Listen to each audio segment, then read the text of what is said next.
Hello YouTube, it's your boy Nathan coming to you to do another recap video. Today we're talking 90 Day Fiancé Happily Ever After Season 8 Episode 7 or 8 Humpty Dumped Me, the name of the episode.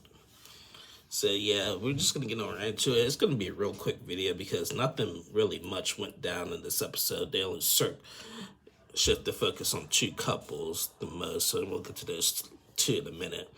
First couple, we'll start with Lauren and Alexi. So Lauren and Alexi, Lauren is about to get this like mommy makeover.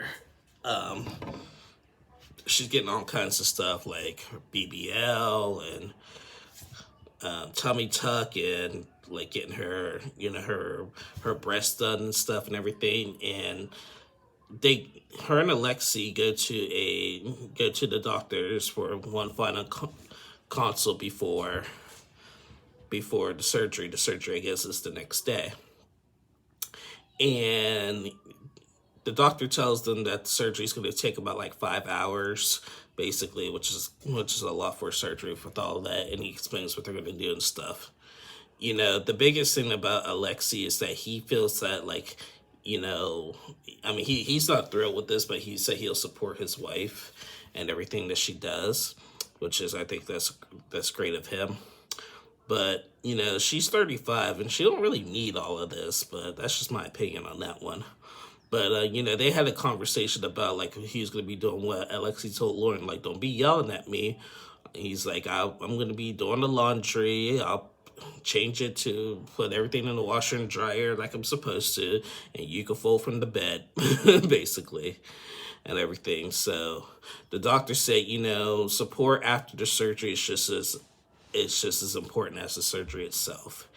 And Alexi had asked the doctor, like, what are some side effects? And they said you could plop a blood vessel, and a few other things too, I forgot. But, you know, the surgery is pretty risky.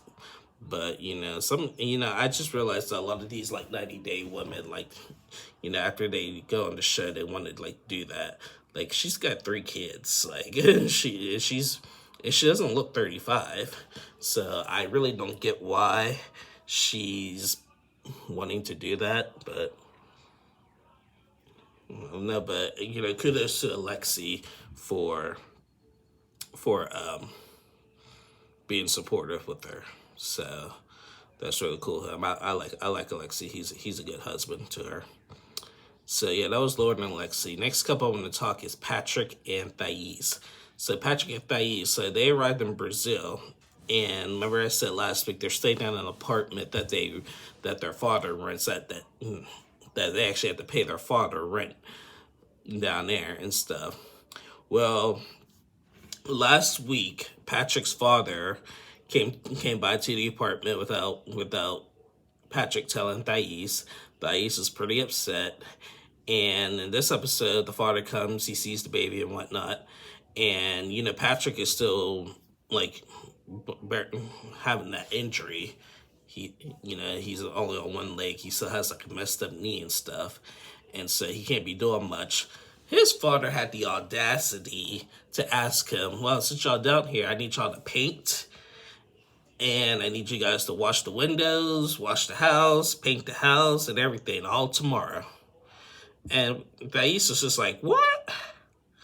We didn't come here for none of that. And, you know, Patrick's like, I mean, I don't know if we could do it tomorrow. I only got one knee and we got plans, so this is a vacation. You know, and the father was just like, wants them to do it. And Thais made a good point because I guess like Patrick and his father didn't have the best relationship growing up. And Thais is actually seeing that and she's calling it out. She's like, you know what, Patrick has a big heart and that's going to get him in trouble one day because his father like really takes advantage of him. He doesn't call or anything to check in and stuff. The minute that we get here, he's wanting Patrick to do something for him. And when is it going to be like he does something for Patrick? And I was just like, interesting. Good point, Thais. But at the same time, Thais, you know, you and your father, like, well, your father can't stand Patrick, so, you know, I think Matt has to have a conversation as well. So I'm just saying, just saying, Thais, but she did make a good point. So, I mean, I don't know what the father just thought, them coming down here and wants them to paint. He's lived there for 2 years, and you know, ask them to paint. Like they came down here, they had plans and stuff. Like, come on now. So yeah, that was basically it for them. Yeah. Next couple I want to talk is Gina and Jasmine. So Gina and Jasmine, they are, it's Jasmine's birthday. They decided to go to Miami again. Remember, in their 90 days, they went to Miami to get away from everything. Jasmine's been really depressed because she hasn't been able to bring her kids. So in this episode, like Gina says to Jasmine, like, let's go on the trip and everything, and she's like, well, I do have a friend down there that we should meet up with, and I guess it's a mutual friend. They know him. I forget what the name was. So they go down there and meet up with him. On their way down there, they had like a weird conversation. I guess their intimate life, they want to, this is kind of weird, but they want to have like intimacy out in public. And I'm just thinking, like, they haven't done it yet. And Jasmine was saying her and her ex used to do it all the time and stuff. And then like the friend used to like block the door and stuff and everything. And I'm like, oh, here we go. Gina's sick self says, like, you know what, if I want to do that, I probably want to watch you do it, like, with another girl or something, or another guy or something. He said, like, mostly another girl and stuff. And I'm just like, they sit on Pillow Talk. Gina may get turned on by seeing somebody else, like, be intimate with his wife. And that's just weird to me, man. I don't know why he would say that. But, it's the typical Gina and Jasmine, like, disgusting sex life, that we've been accustomed to for the last 3 seasons with them. So, I don't get it. But anyway, so it's Jasmine's birthday. The friend brings out some cupcakes and stuff, and they sing happy birthday, and they ask to make her a wish, and she wishes that she can see her kids really soon and stuff and everything. So that was pretty sweet, but it was a nice episode without Gina and Jasmine yelling and screaming at each other, so I can live with that one. So yeah, that was Gina and Jasmine. The next couple I want to talk is the reason of the name of this episode, Humpty Dumpty. Humpty Dumpty meaning Big Ed and Liz. So, as we all know, last week, Ed and Liz, they broke up over taco pasta. By the way, I made some taco pasta last week, and it came out really good. Just saying, in honor of Ed and Liz. But anyway, this episode, as we know, Ed called off the wedding. He called the officiant and whatnot and everything. And we see Ed at a bar, and I guess Liz is supposed to meet up with him to talk about things. Well, Ed is sitting there waiting. He gets a phone call from Liz. And Liz is like, do you really think meeting at a bar is the appropriate place to have this conversation? And then Ed, like, I have my daughter with me and everything and so forth. And Ed's arrogant self says, well, Liz, you're her mother, for one. And two, like, I'm done. You embarrassed me in front of my family, this, and that. Like, I'm done. You're not ready for marriage. And Liz is like, we're not talking about that right now, Ed. We're talking about how we need to meet somewhere else to have this conversation. I'm not doing it in a bar. Get that through your head. He was like, well, I'll meet you wherever, but I'm done. You're not ready for marriage. I'm done. I got my deposit back. I'm done. And I'm like, where have we heard this before? Let me think. Out of 14 times that they broke up. Ed is just, I don't know what's wrong with Ed. He don't need to be with nobody. He don't need to be, he almost 60. He don't need to be with nobody. Nobody at all. So, yeah. So that was Ed and Liz. Yeah, I told y'all this episode. Yeah, this episode was really quick. Next couple I want to talk is Emily and Kobe. So again, not much with them as well either. So last week we left off with Emily and Kobe. Emily was at the bar and with Kobe and his friends, and their whole storyline this season has been like Kobe's friends not accepting Emily being the bossy white American woman and stuff, and which irritates me. And so like in this episode, like we see Emily and Kobe have a conversation, and Kobe's trying to diffuse the situation and just be like, Emily, these are my friends, these are my wife and stuff. And Emily asked him, do I make you happy and stuff? They don't think I make you happy. And what do they know? And Kobe's like, you do make me happy and stuff and everything. And and she's like, I want them to come to our wedding, but they need to let me speak. I don't like it when people talk over me. Apparently those guys, they kept on talking over her. So that was just basically like Emily's like main thing. Is she's like, they keep talking over me and I don't like that. So they tried to go back to have a conversation with them again. And, they were doing the same thing, just talking all their junk. And Kobe was just like, screw this, we're out of here. And Kobe is finally starting to stick up for his wife in the situation. He's like, guys, that's enough, like for real. And the guys were like, come on, Kobe, come on. And they're like, no, we're out of here and stuff. And so that was basically like good for Kobe, because I was mad at him last week for not defending his wife. But in this episode, he did defend his wife. So kudos to Kobe. So yeah, that was all we seen from them. All right, these last two couples who I can't stand. We'll start with freaking Nicole and Mahood. So Nicole and Mahood, now, got into that big fight last week.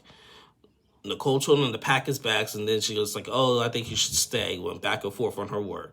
Mahood goes out, and Nicole's friend had to chase him and stuff.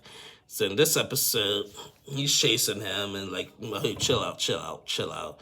He's like, I'm done. I'm like, just get off of me. Like, okay, the dude was like, okay, I'll let you go. Just please don't go far. So Mahood decides to go to a hotel. He's like, I'm not coming back here. And so he goes to a hotel. The producers take him to the hotel. This mofo uses Emily's credit card to pay for the hotel, which is like over $300 and stuff and everything. He said he tried to use his, but it didn't work. Whatever. He calls Nicole to try to make up, and Nicole was like blamed him. She was like, you've been a problem ever since you got here. And actually, not even just that, you've been a problem ever since for the last 4 years, Mahood. And Mahood's just like, I'm done. I'm going to go back to Egypt. So I'm going to come for my things. He comes back to the house. They get into another argument. And she's just like, he's just like, I want to go back. And she's like, just go. So he leaves, but Nicole keeps doing that. She's like, she keeps yelling to go, and then she's gonna chase him. Like, what's like, girl? Do you want him to go or not? Do you want him to stay or what? Like, stop doing that. Like, I mean, and you're no angel in this situation. As I said last week, you started this big fight. Actually, you should have just let the man rest. He's only been here for a couple days. Let the man rest, and. He's reached a boiling point, and he's only been here for a couple of days, and he wants a divorce.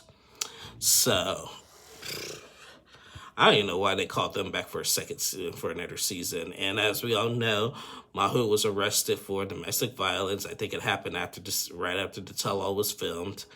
And that's why, I have a feeling that's why they have not shown Nicole and Mahood's scenes on Pillow Talk. Recently, in the last couple of weeks, we have not seen Nicole and Mahood on Pillow Talk. Like their scenes on Pillow Talk, so I think TLC is not wanting to show them anymore, which is fine with me. So yeah, that was basically Nicole and Mahood. I just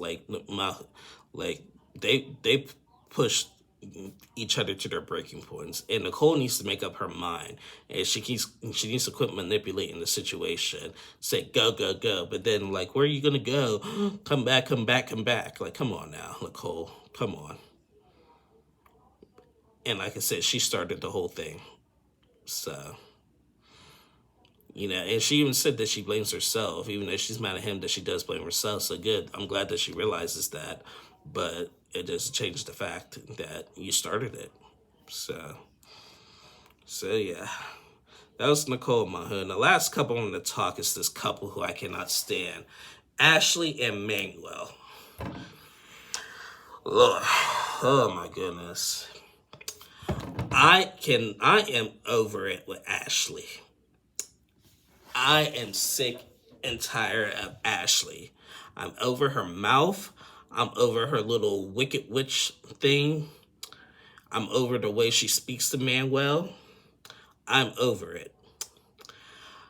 This episode they're in Newark, New Jersey. They meet with Manuel's uncle, and he's a real like religious guy and everything, and real Catholic and everything. They meet for lunch, and they talk about spirituality and stuff. Manuel told Ashley not to say that you're a witch to him. And Ashley got mad at him for saying that. Like, you're not going to basically tell me what to do. Like, when it comes to what I do and stuff and everything. But Ashley, come on. That's just, not too many people are going to get that. And it's just weird. Like, So, like, she got mad at Manuel for that. Then they talked to the uncle, and like they went back and forth with the spirituality conversation, and the uncle was like, I really don't understand what she's trying to say or what she's trying to do, but I'm gonna accept her anyway because that's my niece now, basically. So after that, Ashley and Manuel go to this other place where we meet up with one of Ashley's friends who like talks and believes in aliens, I guess. They go to this thing, and this girl speaks in a different language and like talking to aliens. She asked Manuel, like, do you believe in aliens? And like, no. Well, and she was like, well, I heard about UFOs in Ecuador and stuff. He said, yeah, I have heard that. So, like, they did some kind of, like, spiritual, like, thing. And then she tried to pinpoint, like, what's the energy between Ashley and Manuel. And, like, they asked, like, what's going on. And then Manuel just, like, Ashley just doesn't give me space. She doesn't let me be free. She, like, is always picking, like, telling me what to do. Like, I can't go to the store, can't do this. And then all of a sudden, Ashley just flips out. She's like, oh my God, Manuel, oh my God, you do this, and that. I can't believe you just said that. She just starts raising her voice and just starts screaming and everything, and then storms off. And I guess judging by the previews of the next episode, like the bar attendant person where they had this at, had to talk to her, and then she's about to give him attitude about that. Like, come on now, Ashley. You're weird. Your husband's weird. But you're not helping the situation. Stop acting like the crazy black woman, because you're not the victim. You're really not the victim, Ashley. You really don't let Manuel do anything. And, like, you're always embarrassing him every time you go in public. You like to argue with him in public. And I actually believe Manuel said, like, he trusts Ashley, but Ashley don't trust him and stuff. And he told Ashley's friend that, and it's just like, I don't know. Ashley is just becoming too much for me. And I had said this from back on 90 Day Fiancé, like, I'm this close to not even want to cover Ashley and Manuel, because I just feel like every time I cover them, I just get mad, and that's what I'm doing. Like, it's just so weird. I'm like, it's one thing to be like argue about something, but it's just all of this weird. It's one thing to have drama, but all this weird drama, like Ashley's wicked witchness, and then aliens and stuff. Like, come on now. This is just all weird to me. I'm sorry. It's just weird. But that's just my opinion, y'all. Y'all let me know what y'all think. Ashley is just getting on my nerves. And I'm not feeling it with Ashley, so that's just that. Anyway, guys, yeah, that is the end of my review. We had a nice little break from Rob and Sophie. Musaka. No, Rob and Sophie. We still haven't seen Angela and Michael yet, and I want to give a little update on Angela and Michael. Apparently, Angela and Michael are not fired. They're still going to be seen this season of Happily Ever After. They're going to be the last couple introduced. Angela had crashed a live from one of my favorite YouTubers that also covers the show, Auntie's Advice, and crashed Auntie's Advice and had a conversation with Auntie about everything. Y'all gotta check that out. But she said in that little that interesting conversation that they are not fired. I'm not going to get into the back ends of what that conversation was. I mean, there's been a lot of content creators out there just like reposting that video that Angela crashed on Auntie's Advice and stuff. And so y'all can go check out if y'all want the drama. I am not doing the drama of Angela and Michael on this page, on the Nathan Tip 2 page, because one, I don't really care, and two, I'm here for recaps. You know, I'll talk about some things here and there, like I'm kind of like what I'm doing right now, but I'm not gonna make a certain video. Oh, Angela did this. Angela crashed Auntie's video and stuff. Oh, she was doing this. She said this about Michael. Michael did this. I'm not doing that. I'm not doing this. So y'all can go check it out and stuff for Angela and Michael updates. So yeah. But anyway, guys, thank you guys for watching. Please like and subscribe to my channel. I'll be back on tomorrow to recap Love in Paradise. And then also Wednesday to recap Catfish. Catfish returns tomorrow, so be on the lookout for that. Y'all tend to watch more of my Catfish videos more than anything, so be on the lookout for that. Be ready to go. Anyway, guys, have a good one and stay safe.